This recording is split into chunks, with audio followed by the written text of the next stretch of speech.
Welcome to the Draftstars AFL show with Smatho and Roody.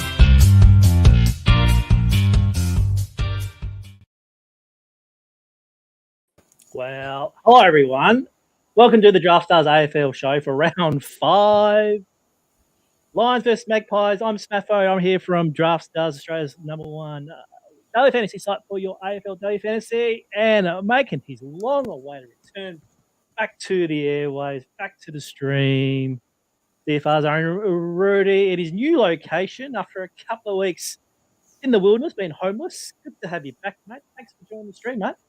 Well, that's a bit dramatic. It's a bit dramatic. I haven't been homeless. I've been on Year 7 camp. That was fun. I was there for a week. And then we did everyone's favourite domestic duty, which was move house, it's so much fun, Smatho. I don't know when the last time you moved, mate, but it was an absolute debacle. So I'm very, very happy to be here. I was doubtful I would make it, but glad to see your smiling face at the other end of the screen as well, mate.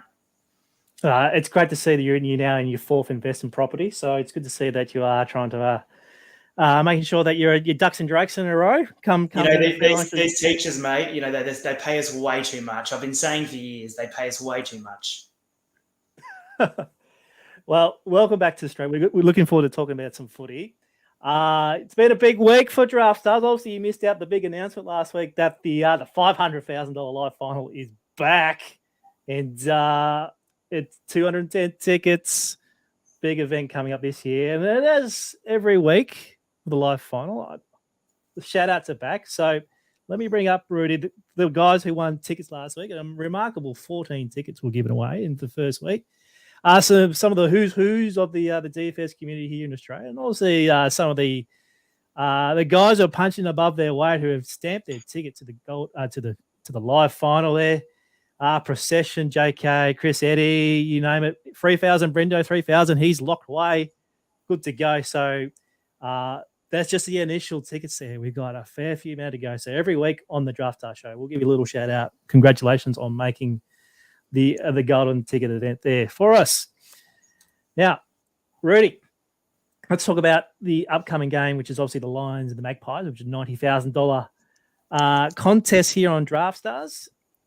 Just under $8,000 for first place. It's a 7:35 p.m. start at the Gabba. Tell me about your initial thoughts on this particular game as I bring up the teams. Now, obviously, there have been big changes in the teams this week, especially in Collingwood. I'll see receiving Jordan De Goey, Mason Cox, Jordan Roughhead, and Taylor Adams, along with Nathan Crew back in the side.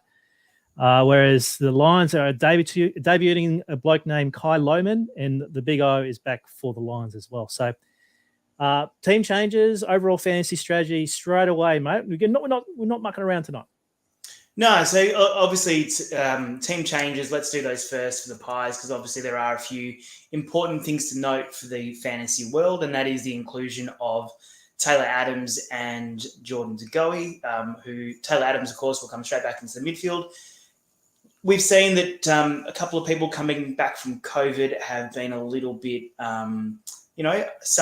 So Taylor Adams' price is amazing, but when we'll go through the midfield, I reckon people will be really high on Taylor Adams just because his price is so low for his well-known ceiling. So I'm a little bit hesitant on old Tay. And Jordan De Goey, I have a policy that probably I shouldn't have in fantasy, especially daily fantasy, of not rostering players who I hate. I hate Jordan De Goey. I hate that he's still on a list. I hate that he's compared to Dusty and Truck and people like that. He's no good. Anyway, so that definitely some of the bargain Collingwood mids that we were playing last week probably won't be as viable this week. So we'll discuss that later on. Cox and Kruger coming into the forward line has some value there. Mason, glasses or no glasses, I can't believe this guy is still on a list. I like him. He seems like a good dude, but I thought the glasses, if they came back and made a big difference, it would revolutionise the optical AFL industry. But no, he still can't take a mark to save his life. The Big O comes back for the Lions, obviously with another job share with Darcy Fort. Brodie Grundy should still feast on those two. So we'll get to that later when we start going through the rucks. General strategy. All right. So Collingwood had a really bad loss last week against the Eagles. They really should have got up for that one. With the Eagles still undermanned and at Marvel, that really should have been a bankable win for the Pies. They'll be smarting after that. But Brisbane look really good. They're kind of similar to Melbourne. They're just ticking off the wins at the moment. Haven't really gotten into full high gear yet. Top gear, sorry. So we'll see if they're able to do that. Their forward line should really take the Pies apart. Roughhead comes into mind, Danaher, but he'll be underdone. So, I'll be looking for Joey to have a big game. And their small forwards as well, I think, will be far too good for Collingwood, who struggle with those lockdown roles. So I'll be, Brisbane stacks, I think, a fairly obvious play here. Running it back maybe with some Collingwood defenders, but we'll get into that in a few moments' time. Excellent, Roody. Quick shout out to the folks here at Daily Fantasy Rankings for your resources for Daily Fantasy. The tools have been refreshed here for round 5, so we'll be quoting quite a lot of stuff tonight in our preview. Points against, ruck analysis, CBAs, cheat sheets, it's all there at dailyfantasyrankings.com.au.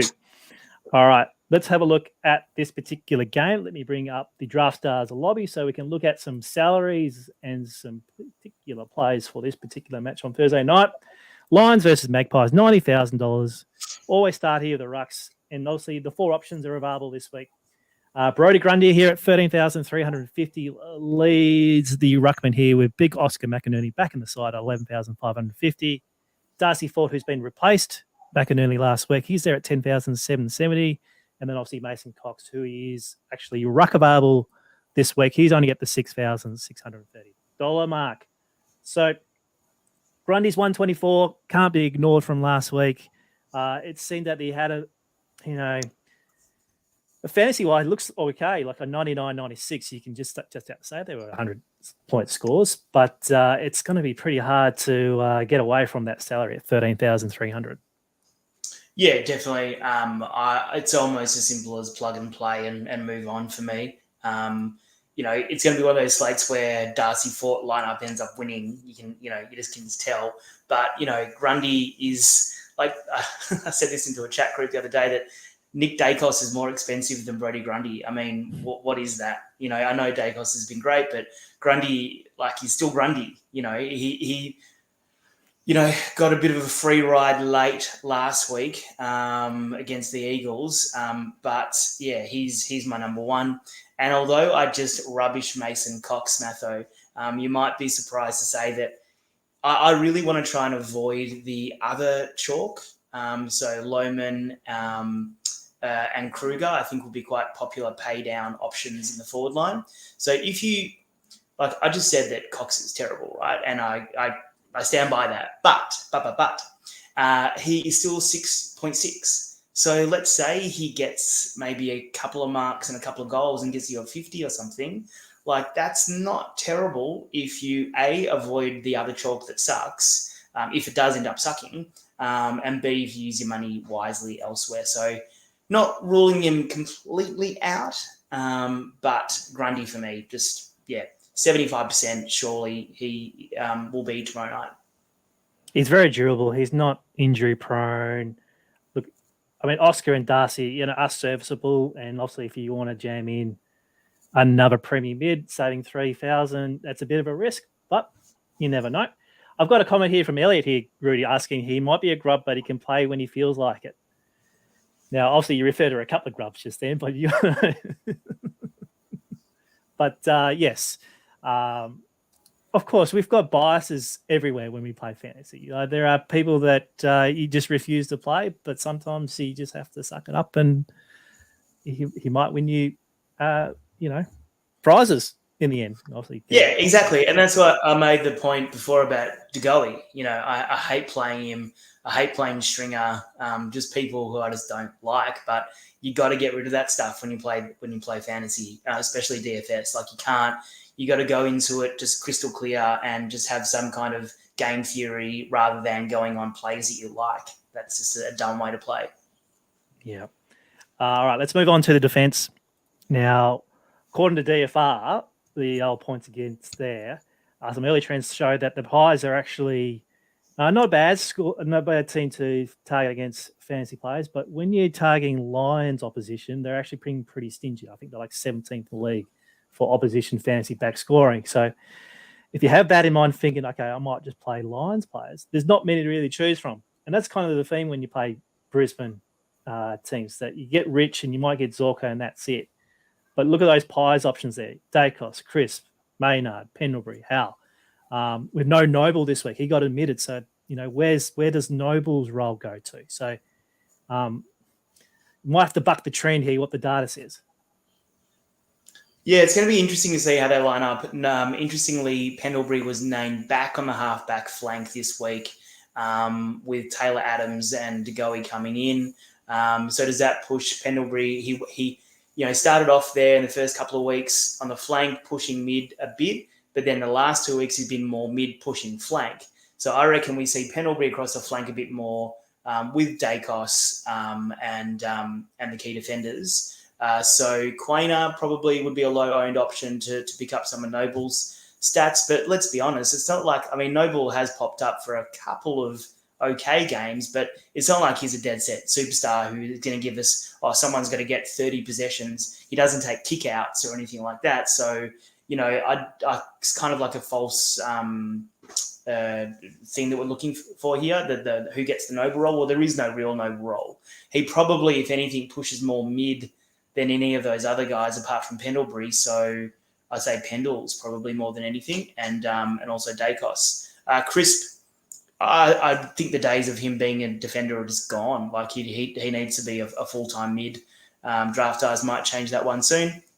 But in terms of the way I'm looking at this defensive setup for tomorrow night is I'm targeting the Brisbane defenders that I can get to. So probably going to start off with Marcus Adams, which I think could be a pretty popular play given his recent scores have been a couple of really good ones there.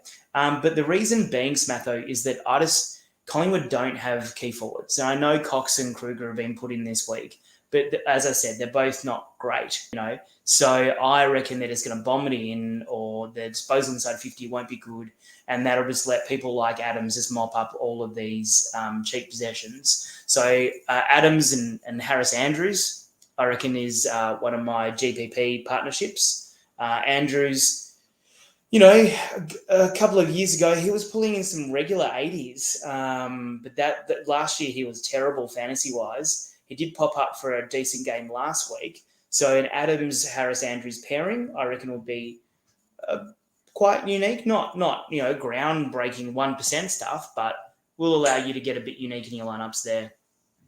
Other players, Darcy Gardner, he's very injury-prone, Gardner. I think he did go off for a little bit last week. So just be careful rostering Gardner, but he has had some very good value games. And again, if you're playing Gardner, you're pairing, okay? So you're pairing with another defender, with Adams, or if you want some speed, then go for Zorko over Rich. I think Zorko's ceiling is a lot better than Rich's. Yeah, look, up and down there's Zorko so far. I'll see 2 games under 50, and then I'll see 2 games over 100. So what are you going to get? I'll see being a Thursday night, you might want to see more Zorko than anything. Mate, let's move on to your forwards then. Yeah, just 1 second. I will, just before we move on, I will mention Braden Maynard, who was a favourite of mine from my previous life at Fantasy Insider, Mr. 70, I used to call him. So in terms of that Noble role, I noticed that Maynard's ownership last week was really, really low. So I reckon it will be again this week, a little bit higher. I think he was only like 10 or 12% last week. But anyway, yeah. So just a little, he'd be in my pool, that's for sure. Yeah. Okay. All right. Very good. So forwards lead with Jordan DeGoey. There's at 14,000. Obviously, the week off suspension, be pretty fresh. 81 last week, 81 the week before, sorry, with an 88,107. $14,000 seems a little bit too much if you're saving elsewhere in your midst to have him as a forward. Charlie Cameron, there's a big drop there, 11,800. He leads the Lions forward line, 82.3 in his last three, 11,800. Zach Bailey had a lot of, a bit of spunk about him, but in terms of fantasy, again, another yo-yo kind of play on and off. He's there at 11,150. And then obviously Joe Danaher, who he's like a Tom Hawkins 2.0. If he's on, he's going to have a big night for you. So that's pretty consistent fantasy scoring. Nothing under 71 so far, 80.8 average. Those are the guys who leave above 10K. Yeah, the thing I like about Danaher's year so far is just what you just said, that like when he's on, he's seriously on. And I don't think he's been on for 4 quarters at all this year so far. And yet he's still bringing in, 70s and 80s. So against Collingwood, who will have, their back six will be a little bit unorganised this week, just because they haven't played together. Roughhead's coming in, he'll be a bit underdone. Like, I really think the stage is set for Brisbane to have a really big night. They are the league's best forward line at the moment, I believe. So yeah, I'd be pretty high on Joey. Out of that top 5, is there any of those? Obviously, your Brisbane stacks, you wouldn't be pairing Cameron with Danaher or Danaher McCarthy and things like that. But on the ledger, obviously, the Pies have more midfields in this forward line than anything else. Yeah, look, Degoe, if you are going for an underdog stack, Degoe won't be highly owned at all. So I think that could be a good little GPP punt for Degoe. Still side bottom. Yeah, I'm just not interested at the moment. He has been relatively okay, but just like he's on the way out, and I don't think his historical ceiling is there anymore. Of those other plays in the top, I actually disagree with you when you said you can't really pair Cameron and Danaher or McCarthy and Cameron. I reckon you can. I said I can. I did say I can. Oh, you said you can. I'm sorry, I thought you can't. Yeah. I actually, in my favourite team that I've made so far, I do have Charlie with Joe Danaher as my forwards. And also I've done that to avoid, which I think will be a bit chalky this week. So let's go down to the bottom of the list. As we go down there, we'll pass players like Cam Rayner, who I think could be a really good option tomorrow night with people clicking on the rookie. Why not just pay a little bit more for Cam Rayner? And again, if Brisbane play well, then he'll play well. And so you could get a bit of leverage on those people playing Kai Lohmann. And then if we go down again, you got Cox, we've already discussed. Nathan Kruger, who I think he will eventually be a pretty good forward, but I don't think he is a key forward. He's like a second or third forward, and he's going to struggle against, Andrews, Adams, So Kruger, I think, will be a popular play. He's probably a decent chance to still get close to value. If I was to pick one of those rookies as one of the cheapies, it'd be Kruger over Kai Lohmann. But also, if you want a Brisbane player, I'd be going up to Rayner instead of Kai Lohmann as well. Okay, excellent. All right, let's have a look at the midfield. Lachie Neale leads the salary here at $16,940, and then another significant gap. Over $2,000 to the next one is Jared Lyons at just the $14,510. Obviously, in a vacuum, you'd probably be clicking Lyons' name more often than Neale. So what can we do to get away? Well, once I get away, would you be considering both in this stack? Or if you had to choose one of these players due to your salary constraints, who would it be? Yeah, I'm going to go Lions. Let's save a bit of cash over Lachie Neale. Maybe Lockie's thinking he might get a couple of votes up on Cripps, and he might be in for a big couple of weeks now because, Cripps would definitely be leading the Brownlow, but Petrarca and Neale would be second and third, you'd think, at this stage. But no, Lyons has been building quietly. He's kind of like the Damian Martin of the fantasy world. You don't even notice that he's getting possessions, and you look down and he's on 27 by 3/4 time or whatever. So I think he'll be quite popular. That's my only concern with Lyons, because his price point has dropped a little bit and his ceiling is terrific. And then we've discussed Dacos and Crisp already. Hugh McCluggage is there. His price is fantastic, I think. I always joke that if he could learn to kick straight, he'd be a weekly 100 proposition. He'd just get hundreds for fun. And again, if the Lions win big, which I think they will tomorrow night, then he kind of tends to play well in Brisbane wins. But it's not a downhill skier, but he does enjoy a little bit of, free footy sometimes. Yeah. Before you go, I just want to share this on DFR, which is in my notes tonight. It was team stats accumulated.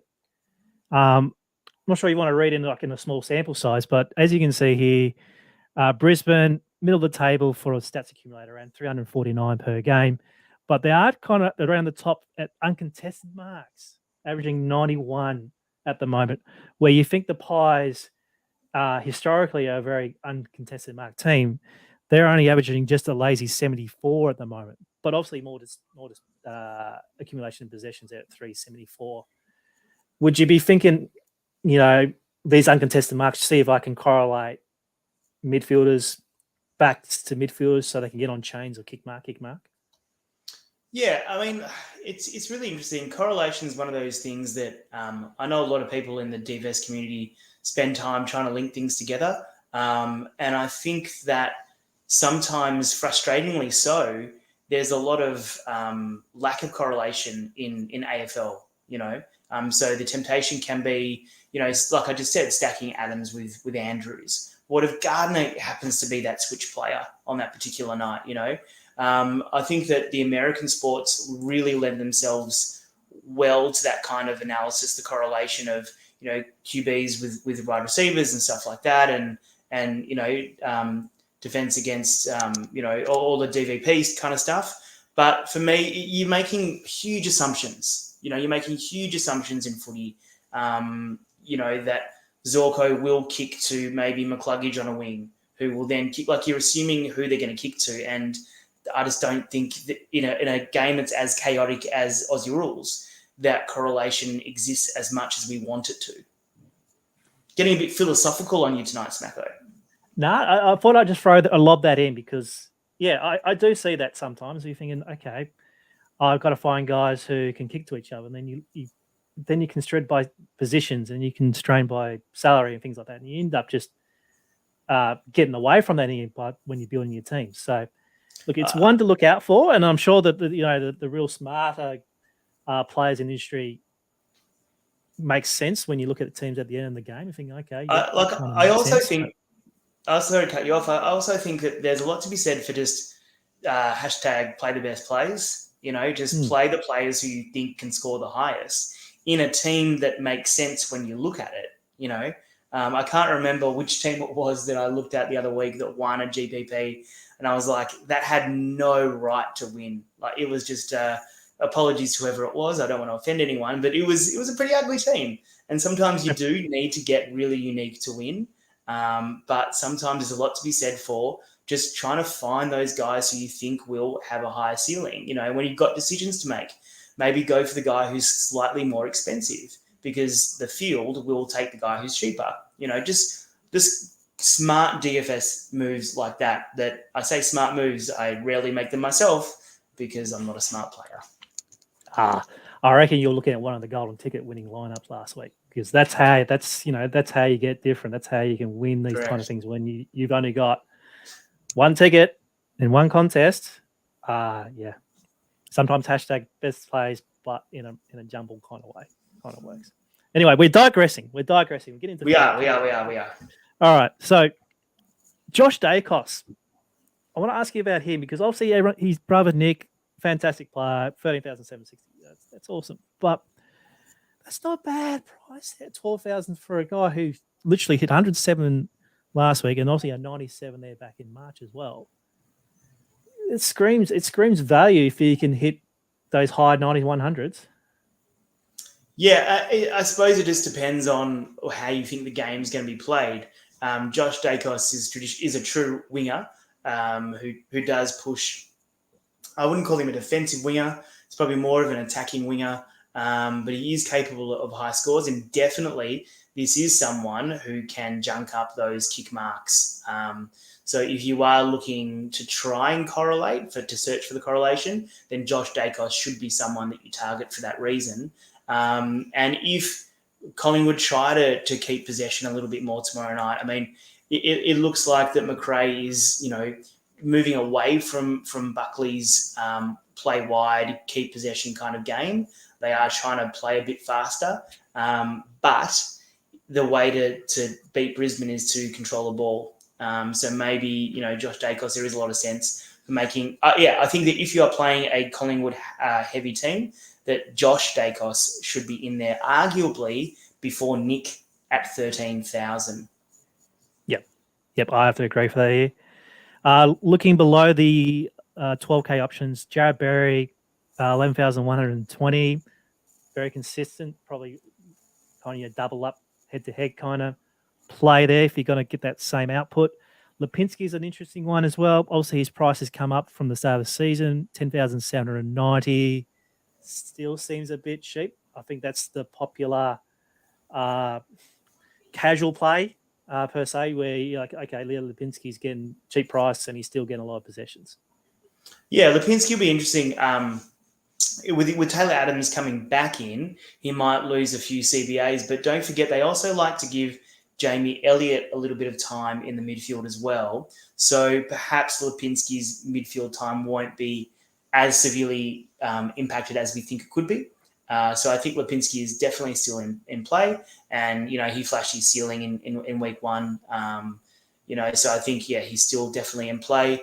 The other players who I think deserve a little bit of a mention, and these are probably going to be more punt plays. Will Hoskin-Elliott, probably should have spoken about him in the forward line. Out of the kind of, without Brody Myercheck being there, I think maybe Hoskin-Elliott plays a bit more of a forward role, and rather than a wing half forward, maybe he plays a bit deeper, and he can take a really good mark as well. Hoskin-Elliott's really good in the air, so I don't mind him in Pie's stacks. Probably wouldn't waste a midfield spot on him, but definitely in the forward line. And like I said before, Cam Rayner, I think, should be considered as a way to get away from some of these cheaper plays. Well, the problem is he is the cheapest midfielder here at 7,260. So unless we get any changes, we might be finding Cam in a few lineups. Yeah, definitely. And you know what? Like playing as someone like Lohman, like I don't know how chalky he's going to be. Are people simply? It's not like we really need the 6K players tonight. Sorry, I always do that when we record these live shows tomorrow night. Obviously playing Brody Grundy, you've already spent 13,000. So, but apart from Lachie Neale, we don't have really that many 17, 16K players to squeeze in. So if you do roll out a few 9K players, you can still have pretty good lineups, and you can also have your Roody teams of just going for the 10, 11K guys all the way through. All right. Speaking of teams, all right, what is your team of the week for the Lions and the Right, Magpies, starting with the Rucks? Let me just dip into my multiple micro lineups just to find the one of the 120 that I've actually locked in for this week. So I'm going to give you my Brisbane heavy stack, all right? And that is, 1 second, let's bring it up. Okay, cool. So I've got it, which is Brody Grundy in the ruck, please. Smatho, lock Brody. Okay, Brody Grundy, that no-brainer, no explanation needed there. And like I said, I'm going for the Adams-Andrews stack in the backline, please. All right.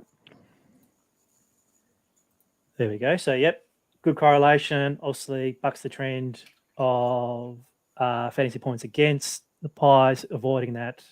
Good, cheap salary. Yep, I like that. Then move on the mids. Into the mids. Okay, let's go for McCluggage, followed by Zach Bailey, Cam Rayner, and Jack Crisp. Yep, so no one over 13,400 there. So that leaves you a little bit of money there.